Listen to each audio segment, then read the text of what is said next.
Yes, hello mga kasimple. Gusto mo din bang gumamit ng Photolab na walang watermark na at hindi nagbabayad? Ito lang yung pinakamabilis na hindi ka magbayad at matanggal ang watermark. Gawin mo itong ituturo ko sa inyo at tiyak sure na hindi ka gagastos sa ganitong paraan. Manood ka hanggang dulo. So first nga, pumunta muna tayo sa ating dinownload na Photolab. So ito, makikita nyo yan yung Photolab na yan. I-click lang po natin yan.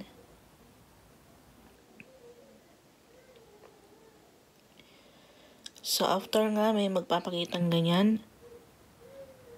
Don't allow. Ayokong mag-receive ng mga notification. And then, makikita natin dito yung may 3 days free trial. So wag lang po natin yan pansinin.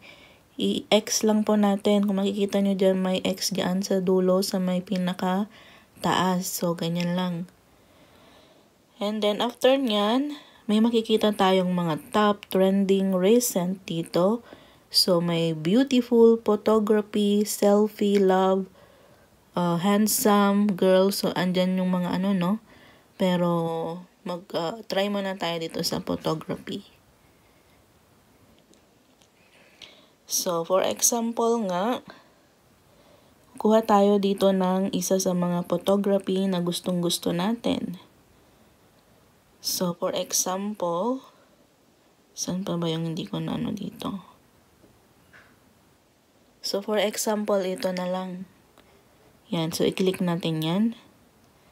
And then, may makikita naman tayong dyang allow Photolab to access photos and videos on this device. So, i-allow lang po natin. So, after nyan, kapag click natin, automatic na magdadirect na tayo sa ating gallery. So, dito, mamimili tayo ngayon ng photos natin na talagang sa atin mismo, na mukha natin. So, ito nga yung napili ko kasi ito yung mukha ko din. And then, i-click lang po natin ito. So, ayan. Kung makikita nyo yung mukha ko na talaga at naging blooming na blooming pa. O, diba? Ang ganda. And then, sabi dyan, start 3-day free trial. So, i-X lang po natin again.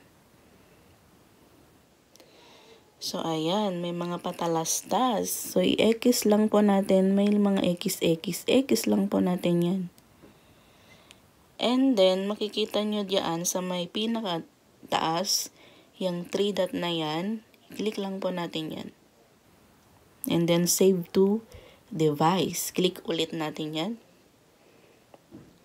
So, ayan. Save to device. Pero, may makikita kang watermark. Yan yung logo ng app na ito. So, paano natin yan tanggalin na hindi tayo nagsusubscribe?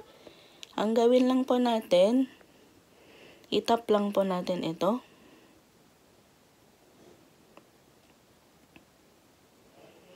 So, ayan. Logo removal is pro users privilege. Upgrade to premium version to get watermark free results. So, click not now. Only pro user can remove the watermark. Do you want to remove it? Just this once by watching a short sponsored video. So, kailangan lang po natin manood ng short videos para magkaroon tayo ng free watermark remove. So, i-click lang po natin yung yes.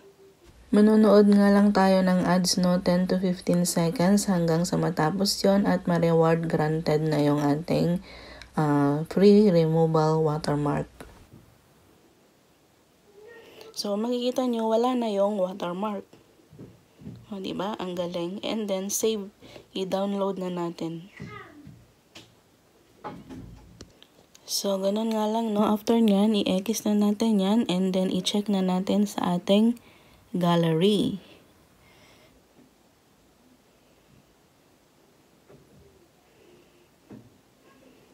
Oh, so, ayan yung di-download natin na walang watermark. Nanood lang tayo ng ads for 10 seconds and then reward granted na. So, ganun lang kabilis mag-download ng Photolab na walang watermark na hindi mo na kailangan mag-free 3 days trial at magbabayad after nyan So, be wise, be smart sa paggamit ng ganitong klaseng apps.